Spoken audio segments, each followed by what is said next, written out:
Vamos a hacer algo antes de iniciar.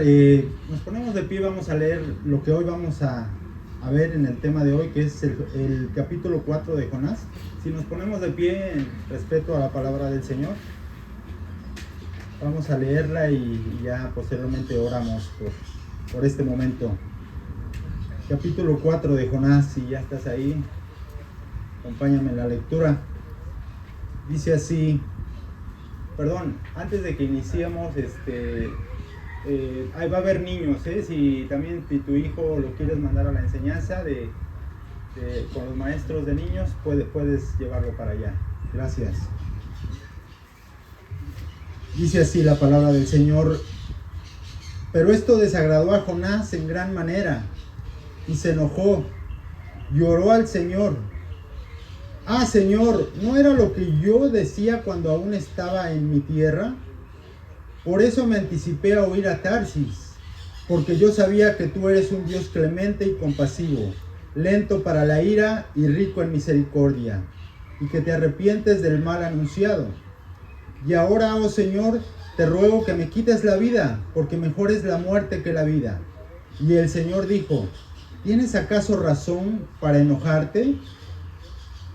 Entonces salió Jonás de la ciudad y se sentó al oriente de la misma, y ahí se hizo un cobertizo y se sentó bajo la sombra de él, hasta ver qué sucedería en la ciudad. Y el Señor Dios dispuso que una planta creciera sobre Jonás para que hiciera sombra sobre su cabeza y lo librara de su incomodidad. Y Jonás se alegró grandemente por la planta. Pero al rayar el alba del día siguiente, Dios dispuso que un gusano atacara la planta, y ésta se secó. Y sucedió que al salir el sol, Dios dispuso un sofocante viento del este, y el sol hirió la cabeza de Jonás, así que él desfallecía. Y con toda su alma deseaba morir, y decía: mejor me es la muerte que la vida. Entonces Dios le preguntó a Jonás: ¿tienes acaso razón para enojarte por causa de la planta? Tengo mucha razón para enojarme hasta la muerte, le respondió. Entonces el Señor le dijo: ¿tú te apiadas de la planta por la que no trabajaste y ni hiciste crecer, que nació en una noche y en una noche pereció?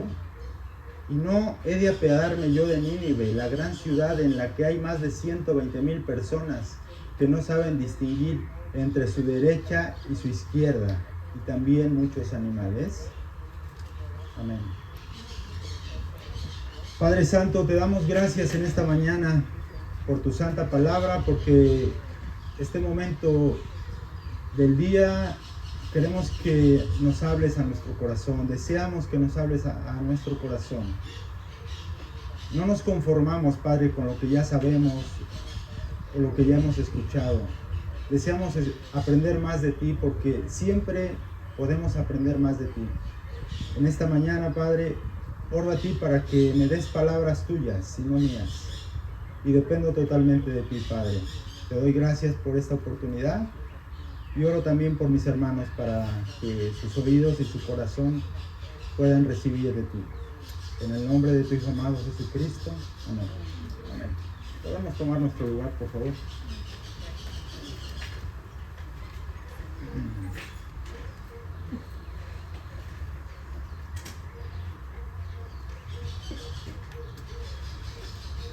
Bueno, pues como aquí leímos, es el último capítulo, ¿verdad?, de Jonás, el capítulo 4. Y aquí viene otra oración de Jonás. La primera oración, si recordamos, Jonás la hizo en el vientre del pez. ¿Recuerdan? Que lo vimos hace 2 semanas. Que Jonás oró cuando ya estaba en ese vientre del pez, de que Dios lo había rescatado de ese ahogamiento. Y acá nuevamente Jonás ora. Pero tal vez para un lector que está leyendo Jonás y llega hasta el capítulo 3, pues diría que sería un buen final, ¿verdad?, para este libro de Jonás. El hecho de que, como dice en el verso 10 de capítulo 3, cuando Dios vio sus acciones, está hablando de Nínive, ¿verdad?, que se habían apartado de su mal camino, entonces Dios se arrepintió del mal que había dicho que les haría y no lo hizo. como que este es un buen final, ¿verdad? Para esa ciudad de Nínive. Dios los perdonó, ellos se arrepintieron primeramente, Dios los perdona. Y todos tal vez diríamos que ese sería el final, ¿no? Pero no es el final, realmente no es el final de este libro. Como ahorita acabamos de leer, el capítulo 4 es el final de este libro de Jonás que precisamente lleva su nombre. Y también quiero hacer una conexión con lo que hablé hace 2 semanas para iniciar, que mencionaba yo la parábola también que Jesús en Lucas menciona sobre el hijo y el padre. El hijo pequeño, recuerdan que mencionamos que se había ido, había pedido su herencia y él se había ido y se había perdido y había perdido todo. Y regresó el hijo, ¿verdad? Hasta ahí nos quedamos. Cuando regresa el hijo, el padre amorosamente lo recibe y le hace un banquete para conmemorar la palabra dice, mi hijo que estaba muerto ahora está vivo, ¿no? Pero ¿qué pasa con el hijo mayor? Porque también tenía un hijo mayor, dice esa parábola. El hijo mayor, dice la escritura, que se fue a trabajar y regresaba del campo cuando escuchó que había fiesta, había, pues ahora sí que todos los preparativos para algo grande que iba a suceder, y precisamente era la celebración de que su hermano menor había regresado. Pero dice la escritura que él, cuando se entera y pregunta qué es lo que está pasando, dice, pues es que vamos a hacer una fiesta para tu hermano. Dice la escritura que él se enojó. Así dice, literalmente se enojó y no quiso entrar. Entonces el padre, al ver que su hijo mayor no quería entrar, sale a verlo y dice, hijo, ¿por qué estás enojado? Y el hijo le contesta, papá, es que a mí nunca me diste, yo siempre te he servido, yo siempre he sido fiel, siempre he permanecido aquí y nunca me has hecho lo que ahora le estás haciendo a mi hermano. Y el padre le contesta y le dice, es que hijo, todo lo que yo tengo es tuyo, tú siempre has estado junto a mí. Y tu hermano estaba muerto y ahora está vivo. Por eso le estoy haciendo esto, por eso estoy teniendo misericordia de él, ¿no? Entonces, esta parábola realmente nos lleva también muy similarmente a lo que Jonás está sintiendo en su corazón, en el hecho de que él está enojado, Jonás, o sea, se enojó, como dice acá en el primer versículo, dice, pero esto desagradó a Jonás en gran manera y se enojó. Se enojó Jonás, o sea, seguía todavía en su corazón ese resentimiento de que no merecía Nínive ese perdón. Jonás obedeció, pero en su corazón realmente no tenía esa compasión, ese amor. Y pues también, como hemos mencionado anteriormente, Jonás y Jesús, hay muchas similitudes en lo que conlleva a lo que vivió Jonás y lo que vivió Jesús. Pero también hay muchos contrastes, que es lo que vamos a ver en esta mañana. Muchos contrastes precisamente en el carácter de Jonás y el carácter de Jesús. Y es precisamente lo que vamos a tocar en esta mañana. En este capítulo, bueno, como les mencioné y leímos ahorita, ¿qué es lo que nos quiere decir en resumen para nosotros, para el día de hoy, esto que acabamos de leer? Esta parte de la oración de Jonás, parte del diálogo que vive Jonás y Dios. Y en otras palabras podemos resumir que este capítulo para nosotros, para nuestra vida, ¿cómo la podemos aplicar? El abundante egoísmo en mí contrasta con la misericordia de Dios por mí. El abundante egoísmo en mí contrasta con la misericordia de Dios por mí. Esa frase es lo que realmente sucedió en este capítulo y es lo que muchas veces puede suceder en nuestra vida. Los ninivitas, como vimos la semana pasada, después de escuchar el mensaje simple de Jonás, ellos se arrepienten y se vuelven a Dios. Y por otro lado vemos la actitud del profeta, y yo le llamaría antiprofeta, ¿no? Porque pareciera que todo lo que él hizo pareciera que es un antiprofeta, o sea, no es un profeta porque no quería hablar, él era renuente, él era necio. Muestra su rebeldía primeramente y luego inconforme ante la benevolencia del Padre. Por eso en esta mañana te invito a que pongamos atención en estos tres aspectos que vamos a ver en esta mañana, que vamos a tocar, donde, como mencioné, contrasta el carácter de Jonás con el carácter de Jesús. Y esto lo podemos ver y afirmar desde la perspectiva del capítulo 12 de Mateo, versículo 41, cuando dice: y aquí tienen ustedes a uno más grande que Jonás. ¿Recuerdan cuando Jesús le dice eso a esas personas? Y el primer punto que vamos a ver en esta mañana es en forma de pregunta, y te lo comparto en esta mañana, es: ¿conozco la misericordia de Dios? Muchos de nosotros, ¿verdad?, conocemos la misericordia de Dios, pero ¿en verdad lo demuestro? Esa es la pregunta para nosotros hoy. ¿Conozco la misericordia de Dios, pero en verdad la demuestro? Y esto lo podemos ver precisamente en los primeros 4 versículos. Pero esto desagradó a Jonás en gran manera y se enojó y oró al Señor: ah, Señor, ¿no era esto lo que yo decía cuando aún estaba en mi tierra? Por eso me anticipé a huir a Tarsis, porque yo sabía que tú eras un Dios clemente y compasivo, lento para la ira y rico en misericordia, y que te arrepientes del mal anunciado. Y ahora, oh Señor, te ruego que me quites la vida, porque mejor es la muerte que la vida. Y el Señor dijo: ¿tienes acaso razón para enojarte? Jonás oró enojado, ¿verdad? Acá lo podemos ver. Estaba enojado Jonás, pero estaba dirigiéndose a Dios.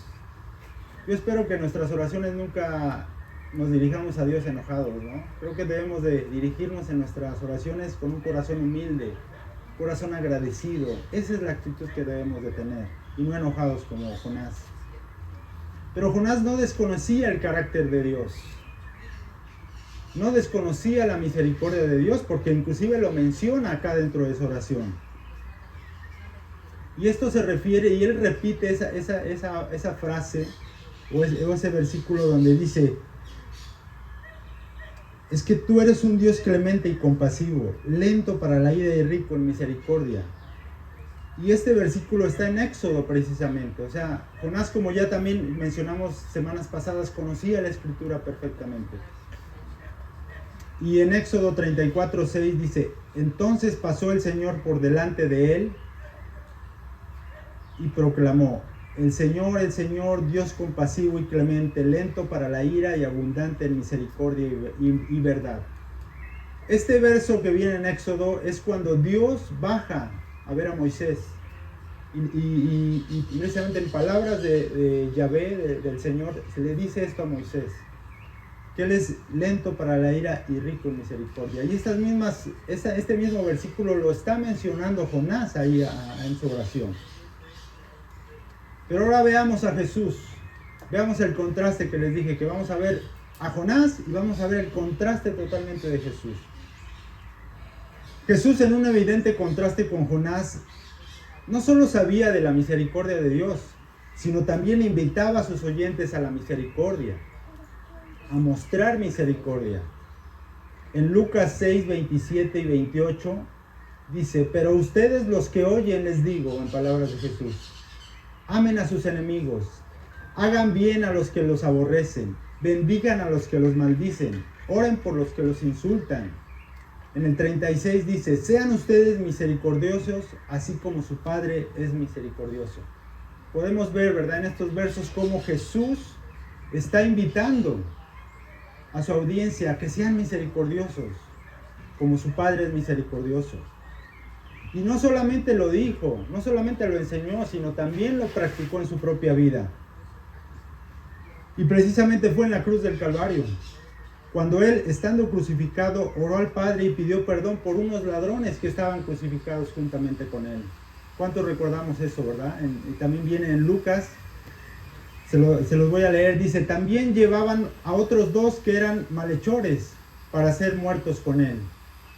Versículo 33 dice: cuando llegaron al lugar llamado La Calavera, crucificaron allí a Jesús y a los malhechores, uno a la derecha y otro a la izquierda. Y Jesús decía: Padre, perdónalos porque no saben lo que hacen.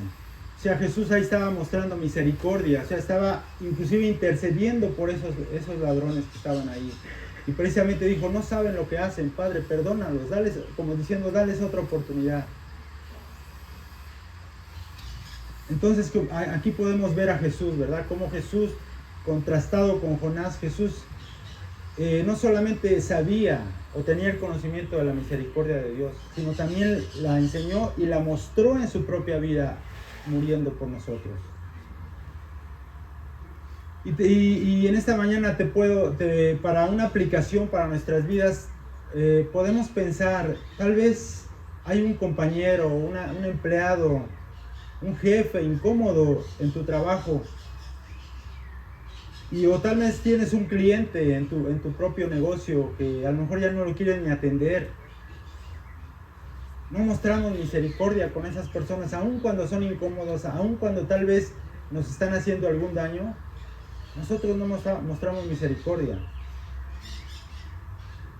¿O qué de nosotros varones con nuestras esposas cuando a veces tal vez hay alguna actitud que en ellas no nos parece a nosotros y nos desesperamos y las juzgamos? Pero ¿qué pasa cuando nosotros fallamos? Nos justificamos diciendo, no, pues es que pues yo estoy luchando, yo estoy en formación, yo estoy creciendo en esa área y pues necesito perdón, ¿no? Necesito tiempo para que eso pueda suceder. En esta mañana te hago dos preguntas. ¿Quieres misericordia solo para ti? ¿Y qué de la misericordia para los demás?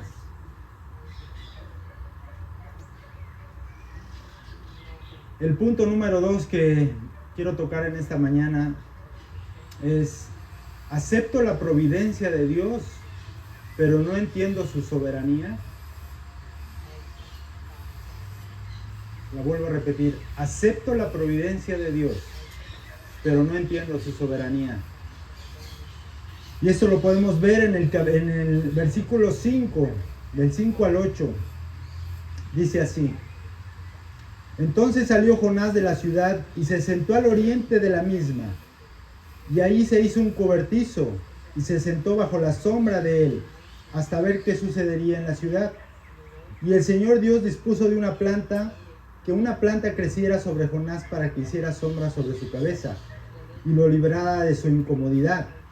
Y Jonás se alegró grandemente por la planta. Pero al rayar el alba del día siguiente, Dios dispuso que un gusano atacara la planta, y ésta se secó. Y sucedió que al salir el sol, Dios dispuso de un sofocante viento del este, y el sol hirió la cabeza de Jonás, así que desfallecía, y con toda su alma deseaba morir, y decía: mejor me es la muerte que la vida.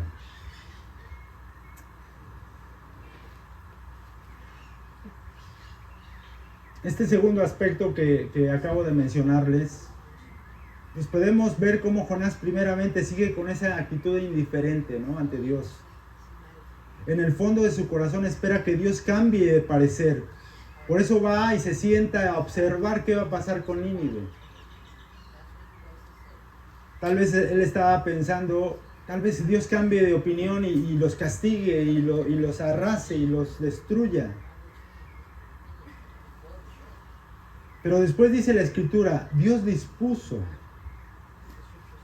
primeramente de una planta suficiente para que le diera sombra, ¿verdad? Ya leímos ahorita. También dice la Escritura, dispuso de un gusano para que marchitara esa planta. Un gusano a veces tan insignificante, ¿no?, para nosotros. Pero ahí dice la Escritura que Dios dispuso de ese gusanito, por muy pequeño que fuera. Y por último también dice aquí en esto que leímos en capítulo 4, dispuso de un sol sofocante para incomodarlo. Y tampoco podemos olvidar que en capítulos anteriores, también Dios dispuso de un gran pez para salvarlo de no ahogarse. Como podemos apreciar, la providencia que experimentó Jonás le dio tranquilidad dentro de la criatura, ¿verdad? En ese momento, cuando nosotros leímos que Jonás estaba ya dentro de la criatura, ya no estaba sufriendo ese momento de muerte, de desesperación en el mar, ahí Jonás disfrutó de alguna manera la providencia de Dios estaba en su vida y por eso ya estaba de una manera más tranquila. Pero también aquí en este capítulo nos menciona que él pudo comprobar la providencia de Dios cuando tuvo esa sombra que le dio esa planta que había crecido, donde él estaba sentado.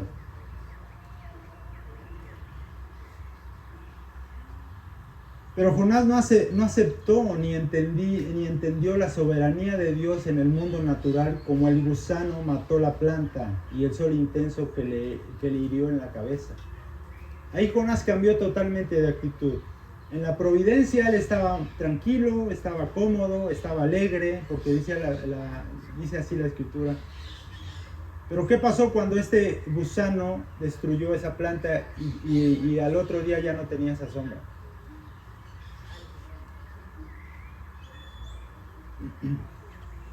Y qué del sol intenso que le estaba pegando en su cabeza, que decía desfallecía. Pero Dios lo hizo. También aquí lo menciona. Dios lo hizo y dispuso todo esto para que Jonás se diera cuenta de su maldad y cambiara su corazón. O sea, Dios le estaba dando providencia, pero también le puso incomodidad dentro de esa soberanía de Dios para que entendiera el propósito de Jonás para ese lugar donde él lo había mandado. Dios dispuso todo eso y muchas veces nosotros también a veces no entendemos esa parte de nuestras vidas. Y cuando pensamos en la soberanía de Dios, y les puse el ejemplo de este gusanito, a veces no entendemos eso, pero la misma escritura lo dice. Jesús lo mencionó en Mateo capítulo 10, verso 29. Dice acá, en forma de pregunta, ¿no se venden 2 pajarillos por una monedita? Y sin embargo, ni uno de ellos caerá a tierra sin permitirlo el Padre. Esas palabras son de Jesús a sus discípulos y les explica que tengan confianza del cuidado que tiene el Padre por ellos en su misión de proclamar el reino. Y precisamente este contexto de esta porción que leímos fue de que no tuvieran temor de aquellos que pueden matar el cuerpo, pero no pueden matar el alma. Que tuvieran temor de aquellos que pueden matar el alma y también el cuerpo.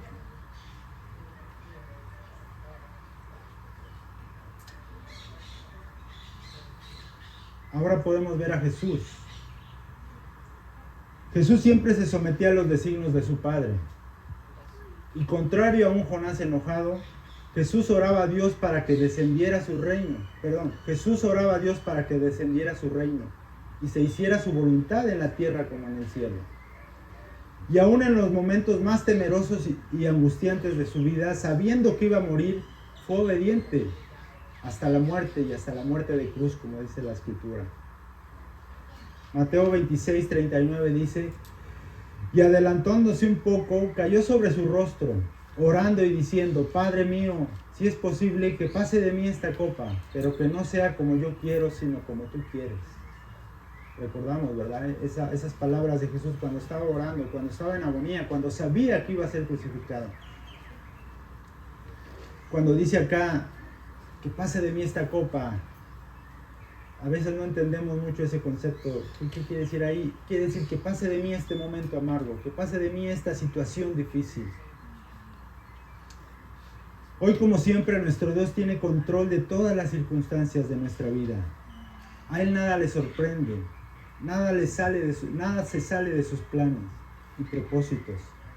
Y eso es lo que nos enseña este capítulo precisamente. No sé en qué situación te encuentras en esta mañana. Tal vez estás en la sombra, cómodo y feliz, gracias a Dios.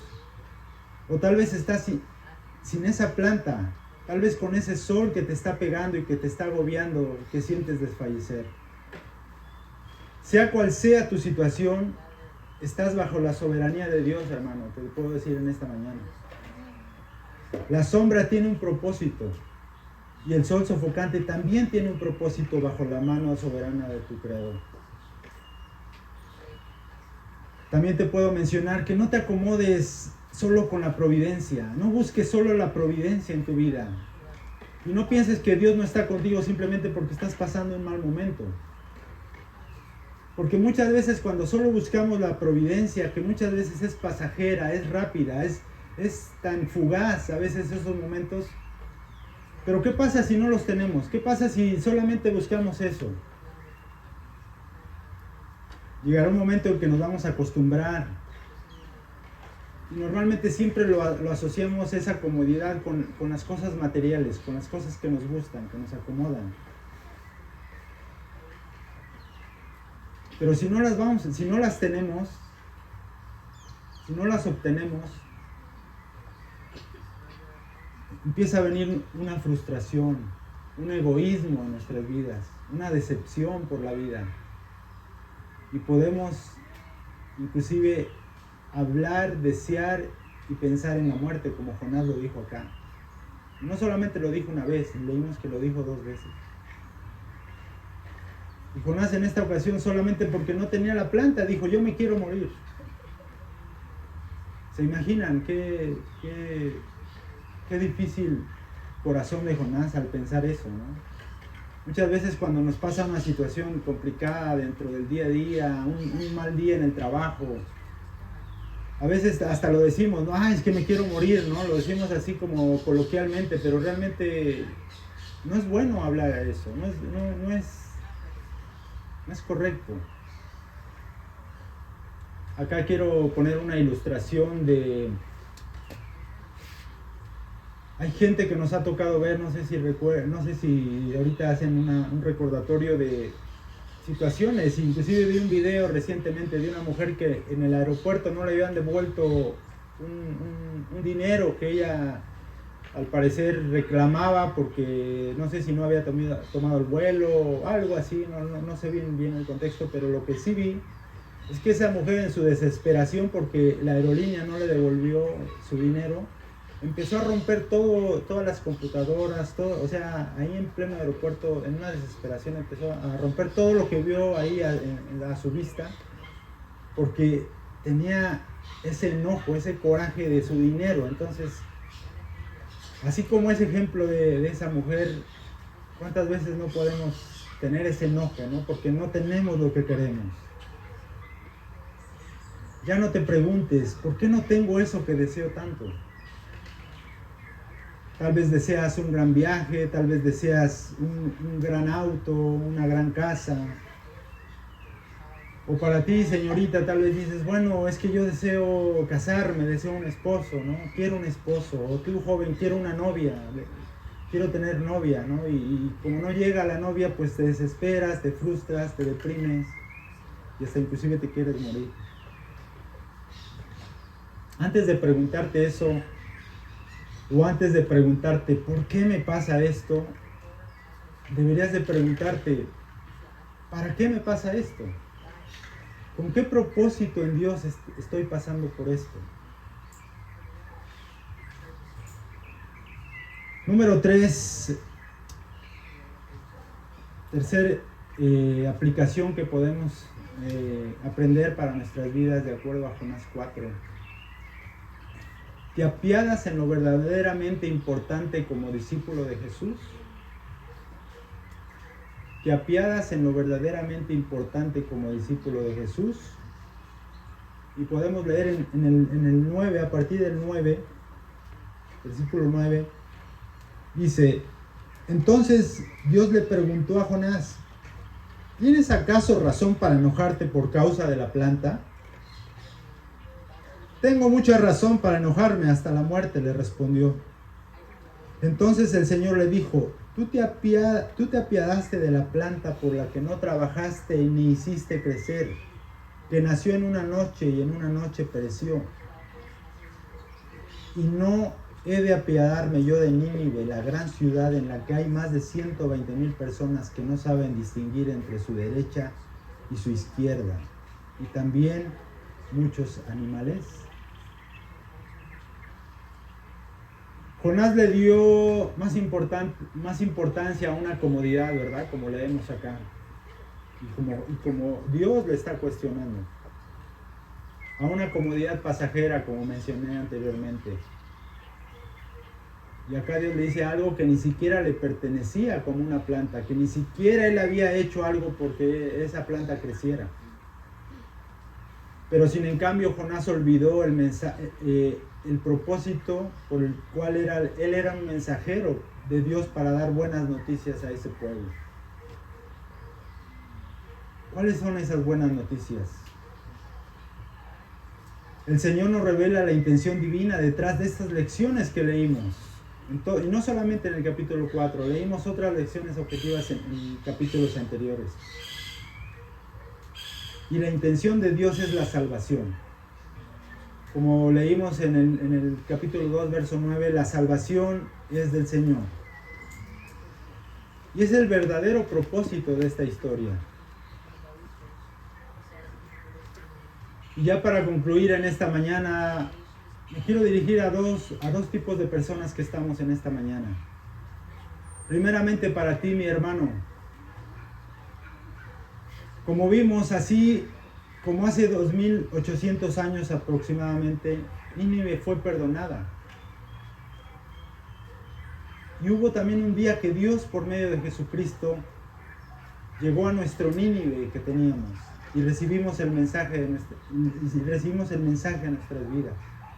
Y fuimos también perdonados. Así como recibimos misericordia, te animo a que mostremos y hablemos de esa misericordia de Dios. Y para ti, mi amigo, que tal vez no conoces a Jesús, no conoces ese Dios que estamos proclamando en esta mañana, tal vez te identifiques como uno de esos habitantes de Nínive, que como dice acá, como leímos en el verso 11, tal vez no sabes distinguir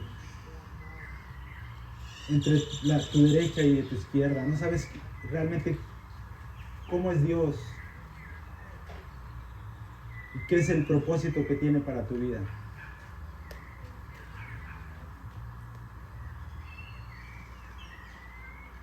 Pero realmente tú dirías, bueno, ¿cómo es eso de que no puedo distinguir realmente? Es que eso sucede cuando hay pecado en nuestra vida, cuando no hay arrepentimiento, cuando hay un corazón duro. No sabemos distinguir entre el bien y el mal. A lo malo lo llamamos bueno, ¿verdad? Como dice la Escritura. Y por eso no podemos conocer a Jesús, no podemos conocer al Salvador, al que murió por nosotros. Y esto lo podemos ver y con esto voy a terminar vayamos a Efesios, por favor, capítulo 2.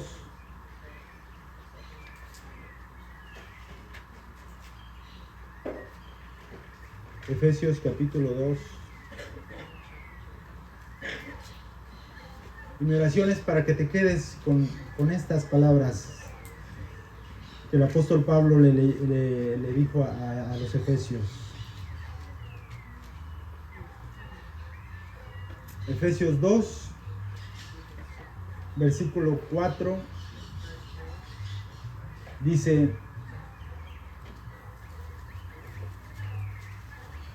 versículo 4 y 5, pero Dios, que es rico en misericordia, por causa del gran amor con que nos amó, aun cuando estábamos muertos en nuestros delitos, nos dio vida juntamente con Cristo. Por gracia, ustedes han sido salvados. Versículo 8 también, si me acompañan, del 8 al 10. Porque por gracia, ustedes han sido salvados por medio de la fe, y esto no procede de ustedes, sino que es don de Dios. No por obras para que nadie se gloríe, porque somos hechura suya, creados en Cristo Jesús, para hacer buenas obras, las cuales Dios preparó de antemano para que anduviéramos en ellas. Amén. Podemos ver acá, ¿verdad?, como el apóstol Pablo, pues, nos dice que por gracia somos salvos, así como Nínive fue perdonado por gracia. Ahora nosotros también somos perdonados, porque realmente nosotros somos gentiles, Nosotros no somos el pueblo escogido por Dios, como es Israel. Pero por gracia, por medio de Cristo, somos ahora perdonados. Vamos a orar. Padre, te damos gracias en esta mañana por tu palabra, porque tu palabra es viva, Señor, y eficaz. Y como pudimos leer en esta mañana, cómo vistes esas lecciones a Jonás, creemos que hasta el día de hoy tú nos sigues llamando también a que podamos aplicar tus enseñanzas a nuestra vida. Ayúdanos, Padre, en esta mañana a que podamos en el día a día poder aplicar la misericordia que tú tuviste para Nínive,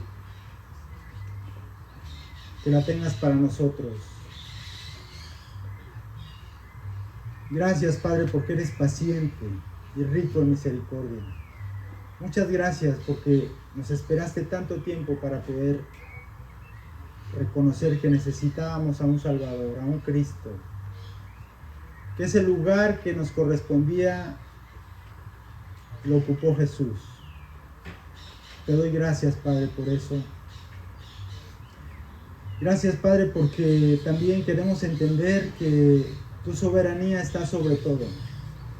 Y que aun cuando el día esté asoleado y nos esté quemando y no tengamos sombra, confiamos en ti, Padre, que tú tendrás misericordia de nosotros. Y también, Padre, oro para que podamos ser piadosos, podamos entender de lo que recibimos y eso que recibimos podríamos dar a los demás. Padre, te doy gracias también por las personas que tal vez hoy han entendido de una manera más clara quién es Jesús y qué hizo por cada uno de nosotros. Y que todo esto sea para tu gloria y para que tu reino siga extendiéndose por siempre y para siempre. Amén, Padre.